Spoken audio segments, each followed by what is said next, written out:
Ке има и за плати, и за храна, и за одмор на граѓаните. Вака од СДСМ ја замислуваат економската состојба во државата, барем ако се суди според тоа што е напишано во нивната предизборна програма План за живот во Македонија. Изборите поминаа, планот почна да се спроведува.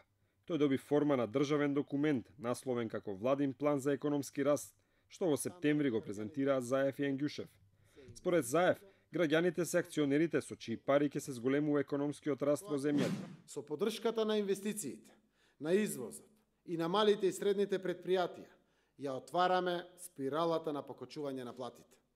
Го направивме првиот чекор со зголемување на минималната плата и при тоа значително внимание посветуваме на стабилноста на бизнисите паралелно во овој проект. Инсистираме на пораст на платите како еден од двигателите на економскиот раст. Во планот за живот има 5 основни мерки како да се зголеми семејниот буџет. Првата мерка е враќање на 15% од ДДВ. Со оваа мерка се предвидува дека секое семејство ќе има плата плюс на крајот од годината. Втората е воведување на прогресивен данок. Идејата е сиромашните да плаќаат помалку, а богатите повеќе. Третата мерка е намалување на јавните давачки, со цел сиромашните да плаќаат помалку или воопшто да не ги плаќаат јавните давачки. Четвртата и петата мерка се веќе спроведени, враќање на ефтината струја и укинување на радиодифузната такса. Паралелно се работи на привлекување на странски и на домашни инвеститори, кои треба да го подобрат економскиот раст на земјата. Слично како и владата на Груевски, така и владата на Заев ќе ги субвенционира странските инвеститори, но како што велат на транспарентен начин со јасни правила на игра.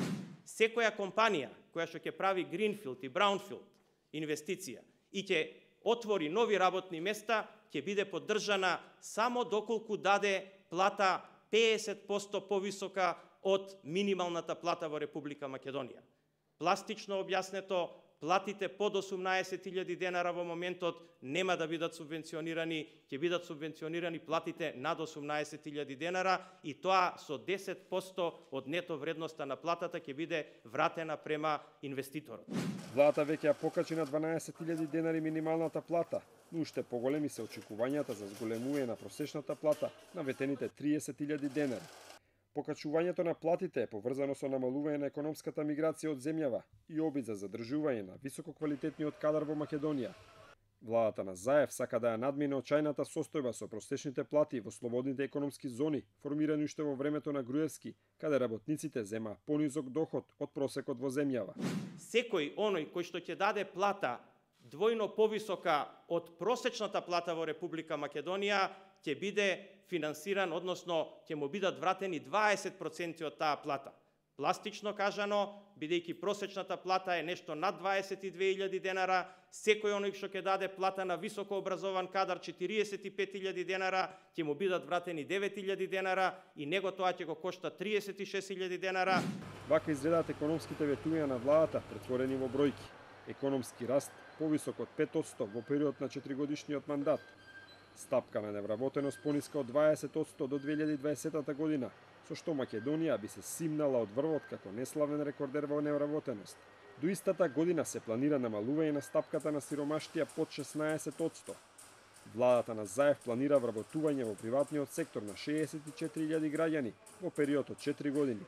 Се ветува и минимална плата од 16.000 денари до 2020 година за сите сектори. Голем дел од мерките таргетираат млади луѓе, бидејќи според Светската банка, невработеноста кај младите во нашата држава изнесува над 50%, што е причина за иселување на околу 600.000 граѓани од земјава во последнава деценија.